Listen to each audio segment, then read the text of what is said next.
What if I told you that your desire isn't broken? It's simply overwhelmed. And what if the intimate part of your relationship, the one you miss, the one you worry might be gone, could actually come back faster than you think? Stay with me, because in the next few minutes, you might finally understand why stress, burnout, and raising kids don't kill desire. They simply put it on mute. Let's begin with a truth nobody talks about enough. Modern relationships aren't struggling because people don't love each other. They're struggling because we live in permanent survival mode. And survival mode is the enemy of desire. Think about your day for a moment. You wake up tired. You go to work. You put out fires. More emails, more notifications, more responsibilities. And if you have kids, your brain hasn't rested properly in years. So when the evening comes, your body isn't thinking connection, closeness, intimacy. It's thinking, let me breathe, let me stop. Let me feel safe for 1 second. That's the part most couples misunderstand.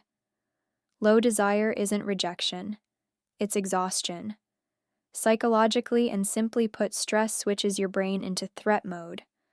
When that happens, your prefrontal cortex, the part responsible for creativity, play, sensuality, shuts down.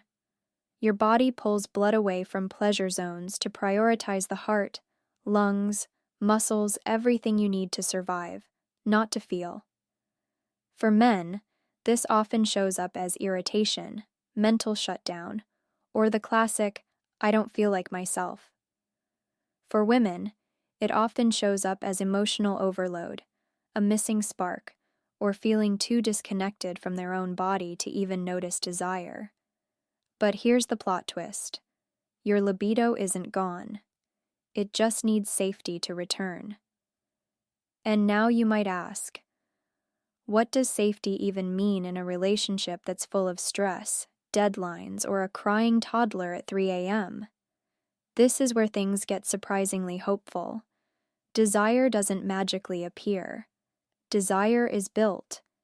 It grows in environments where your nervous system finally stops fighting. So the real question for couples is not, how do we fix our sex life? But rather, how do we create a safe space for desire to come back? And this is where the ABC of rebuilding desire begins: simple, psychological, practical. Awareness. You cannot change what you don't see. If one or both partners are in survival mode, you must name it, not as blame, but as truth. We're overwhelmed, life is heavy, and our desire is responding to that. Just naming this removes 50% of the shame, and shame is another killer of intimacy. Be body. Desire doesn't start in the bedroom. It starts in the body long before that through regulation, relaxation, and reconnection. When you're stressed, your body becomes numb. Touch feels distant. Your senses go offline. That's why micro-touch is so powerful. A 10-minute touch time every evening, no pressure, no sex expectation, resets the nervous system. It tells the body, you're safe, you're wanted, you're not alone. See connection. Most couples wait for desire to magically appear before they reconnect. But connection creates desire, not the other way around. A 30-second hug. A moment of eye contact in the kitchen. A "hey, I'm thinking of you" text.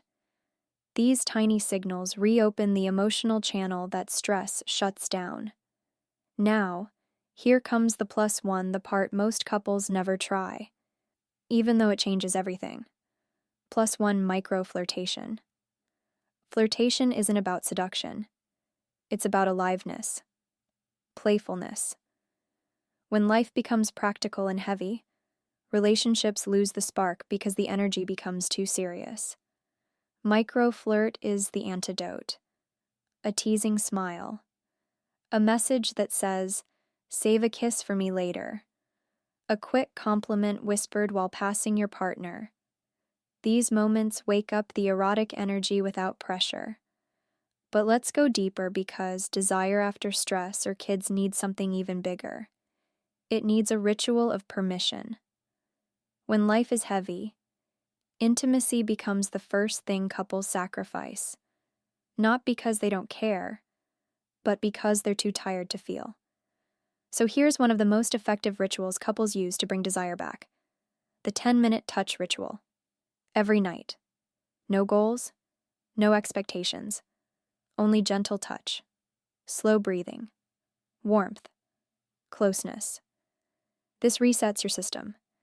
It communicates safety, and safety is the doorway to desire.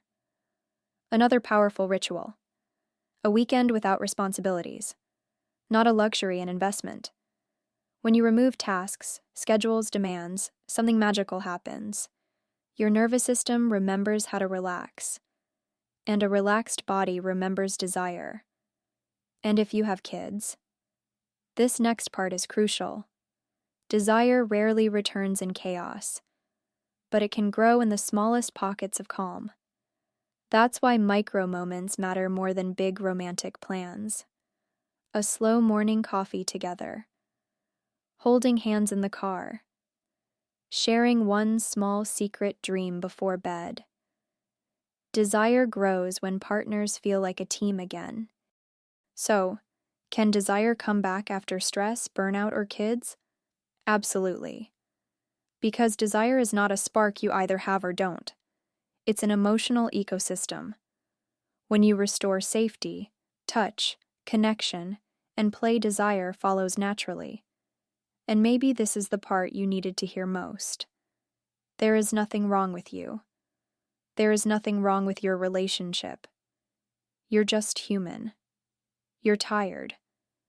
And your body is protecting you the best way it knows how. But protection is not the same as disconnection. And with small, consistent rituals, you can teach your mind and body how to feel again, how to want again, how to love again in a way that feels alive. Desire doesn't disappear. It waits.